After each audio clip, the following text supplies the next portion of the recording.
অস্বাভাবিক মৃত্যু মানেই ডাক পড়তো নজরুল ইসলামের। লাশের সুরতহাল প্রতিবেদন তৈরিতে নজরুল ছিলেন পুলিশের বিশেষ সহচর। 3 দশক ধরে সুরতহাল করতে করতে নজরুল যেন হয়ে উঠেছিলেন অস্বাভাবিক লাশের বিশ্বস্ত বন্ধু। এবার মরণ ব্যাধি ক্যান্সারে আচমকা নিজেই লাশ হলেন নজরুল। মাত্র 54 বছর বয়সেই পাড়ি জমালেন না ফেরার দেশে। নজরুল ইসলাম বাড়ি সীতাকুণ্ড পৌরসভার শেখপাড়া এলাকায়। এ এলাকার মৃত গোলাল রহমানের পুত্র নজরুল এলাকাবাসীর কাছে মাইজ্জে নামেই পরিচিত ছিল।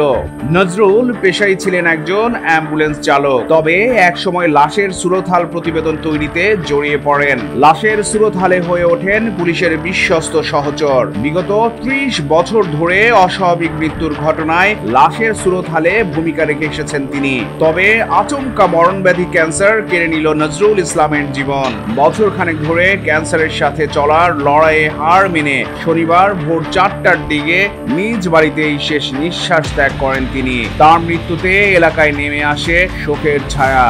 স্থানীয়রা জানান, অ্যাম্বুলেন্স চালক হিসেবে উপজেলার অসংখ্য রোগী আনা নেয়ার সুবাদে নজরুলের সাথে সবার গড়ে ওঠে সুসম্পর্ক। এছাড়া বিগত 30 বছর ধরে তিনি এই উপজেলার অসংখ্য অস্বাভাবিক লাশের সুরতহাল করেছেন। মানবিক মানুষ না হলে এটা সম্ভব ছিল না, তাই তার মৃত্যুতে এই উপজেলার অসংখ্য মানুষ মর্মাহত হয়েছেন। নজরুল ইসলামের পুত্র জাফর ইসলাম জানান, 1 বছর ধরে মরণ ব্যাধি ক্যান্সারে ভুগছিলেন নজরুল। শনিবার ভোরে হঠাৎ নিজ বাড়িতেই মারা যান তিনি।